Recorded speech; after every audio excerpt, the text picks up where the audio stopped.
probably what this is the ones that feel to you way back on your heels. If you look yourself there, what we're looking for is that angle and those angles to be somewhere around 90 degrees. Now what you did in the past, where you just lean your weight forward on your toes, the knees would then go forward, so the shoulders would then get nearer the golf ball this way slightly, but in doing so you just have too much weight on the toes.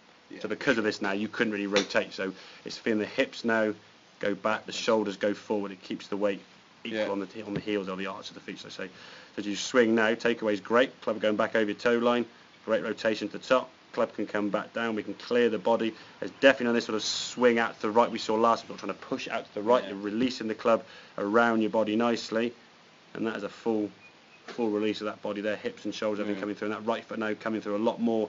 In the past you've been guilty of the right foot sort of staying back there, a little bit back there, and that's going to put a lot more pressure in the lower back, as we said. So it's where you think the weight actually is. It feels to you back here to start with. It's like I'm basically sitting back on myself. Yeah, exactly. It's your more weight going back into sort of your hips going back, and as a result of that, your shoulders now. So that's where you were before.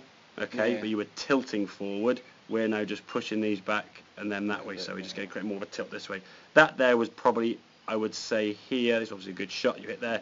That to me is the high, that gap there, or that angle, is probably as far upright as you want to be. If you started going too much this way, you're going to be thinning it again, and that's the trouble. I should be, if anything, ideally, I mean, if we're, exactly. I would like to see your shoulder sort of to be somewhere around there rather than up there, so just a little bit more lean. But that's just a question, like I say, bow into the golf ball. In some ways, like your chest is pointing down to the golf ball that way, but that's going to be harder with some of the irons there because they're short close, but then you're going to get more tilt in the hips there. But if we can get that hips go back, shoulders go forward, the key thing is keeping that weight back in the arch of the feet. Once they're in the middle, you can rotate your lower half more effectively because you'll feel more stable rather than I'm going to go with tiptoes. Okay, mate? Sounds good, perfect.